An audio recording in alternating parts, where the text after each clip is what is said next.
The story of King Bharata is one of the most powerful and sobering lessons in the entire Srimad Bhagavatam. It is found in the fifth canto and teaches how even an advanced spiritualist must remain vigilant until the very end of life. King Bharata was no ordinary king. He was the son of the great King Shabadeva, an incarnation of the Supreme Lord. In fact, the land of Bharatavarsha, present day India, is named after him because of his glorious rule. Young, powerful, wealthy, and respected by all, Bharata possessed everything that people spend their entire lives chasing. His kingdom was prosperous, his subjects loved him, his family was noble. Yet Bharata understood a profound truth. Everything in this world is temporary. Wealth, fame, family, power, and even the body itself will one day disappear. Having ruled responsibly for many years, he did something astonishing. At an age when most people become more attached to material life, Bharata walked away from it all. He handed over the kingdom to his sons and left for the forest to dedicate his life exclusively to meditation upon Lord Vasudeva, Sri Krishna. Living alone at Pulaha Ashrama near the sacred Gandaki River, Bharata spent his days chanting, worshiping the Lord, hearing about his glories, and meditating with deep absorption. His heart was becoming purified. His spiritual advancement was extraordinary. The perfection of life seemed very near. Then came the test. One day, Bharata was sitting by the river performing his spiritual practices. Suddenly, a pregnant deer approached the river to drink water. At that moment, a lion roared from nearby hills. Terrified, the deer leaped across the river. The shock was so great that she gave birth in midair. The baby deer fell into the river. The mother landed on the opposite bank, but soon died from exhaustion and fear. Bharata watched everything. Seeing the helpless fawn struggling in the current, compassion arose in his heart. He quickly rescued the tiny creature. At first, his intentions were pure. There is no one to care for this helpless animal. Let me protect it. The little deer began living near Bharata's hermitage.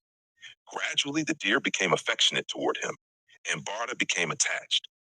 What began as compassion slowly transformed into emotional dependence. When the deer wandered away, Bharata worried. When it was late returning, he became anxious. While chanting, he thought of the deer. While meditating, he thought of the deer. While worshiping the Lord, he thought of the deer. His absorption in Krishna gradually weakened. His absorption in the deer gradually increased. The Bhagavatam reveals how subtle attachment can be.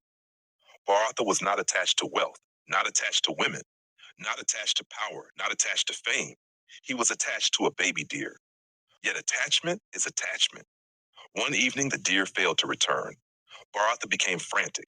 He searched through the forest. His mind was overwhelmed. Where is my deer? Has a wolf killed it? Is it hungry? Is it injured? Finally, exhausted and emotionally disturbed, Bharata lay down. At the time of death, his thoughts were fixed entirely upon the deer. Then he saw the deer standing nearby. Filled with affection, he left his body while thinking of it. At that crucial moment, the law spoken by Lord Krishna became active. Whatever state of being one remembers when he quits his body, that state he will attain without fail. Bhagavad Gita 8:6. As a result, Bharata took birth a deer. Imagine it, a great saint, a king who had renounced the world, a devotee on the verge of perfection, now trapped within the body of a deer. Yet because of his previous devotion, something extraordinary happened. Unlike ordinary animals, Bharata remembered his previous life. He understood exactly why he had fallen. Inside the body of a deer, he lamented, "How foolish I was! I abandoned my meditation on the Lord and became attached to this animal." Determined not to repeat the mistake, he avoided ordinary deer society. He stayed near saintly persons and sacred places, hearing spiritual vibrations as much as possible. Eventually, the deer body died. Then Bharata took birth again. This time, he was born into the family of a learned Brahmana. Now he remembered not one but two previous lives. He remembered being King Bharata. He remembered being a deer. He understood the danger of material attachment better than anyone. Therefore, he made a radical decision. He would never again become entangled in worldly affairs. People thought he was dull, foolish, and unintelligent. He deliberately acted this way to avoid social involvement. Because he appeared almost unconscious of the world, people called him Jada Bharata. Jada means dull or inert. His relatives mocked him. People exploited him. Some insulted him. Others abused him. But inwardly, he remained fully absorbed in remembrance of Krishna. He tolerated everything. One day, he was forcibly taken by thieves who intended to offer him as a human sacrifice to the goddess Kali. The thieves prepared the ritual. Their weapons were raised. Death seemed certain. Then the deity of Kali suddenly manifested from the altar.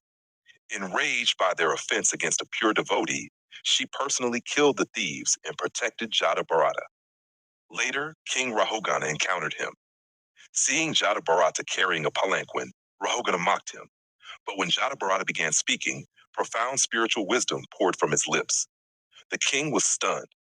He realized he was standing before a fully self-realized soul. Jada Bharata then delivered deep teachings about the soul, material illusion, and devotional service. Those teachings are among the most celebrated instructions in the Srimad Bhagavatam. Eventually, Jada Bharata attained complete perfection and returned to the eternal service of Lord Krishna. The lesson is unforgettable. The danger was not the deer. The danger was forgetfulness of Krishna. Srila Prabhupada repeatedly emphasized that Bharata's story teaches us never to become complacent in spiritual life. Even an advanced devotee must carefully guard the mind. A small attachment can grow into a powerful distraction. The final examination of life occurs at death. Whatever occupies the heart throughout life naturally arises at that moment. Therefore, devotees practice hearing, chanting, remembering, and serving Krishna every day so that when the final moment comes, the holy name will naturally appear on the tongue and Krishna will naturally appear in the heart. King Bharata's life teaches both a warning and a hope. The warning is that material attachment can obstruct spiritual progress. The hope is that sincere devotional service is never lost. Even after falling into a deer's body, Bharata's devotion protected him, guided him, and ultimately brought him to perfection. That is the extraordinary power of bhakti. Hare Krishna.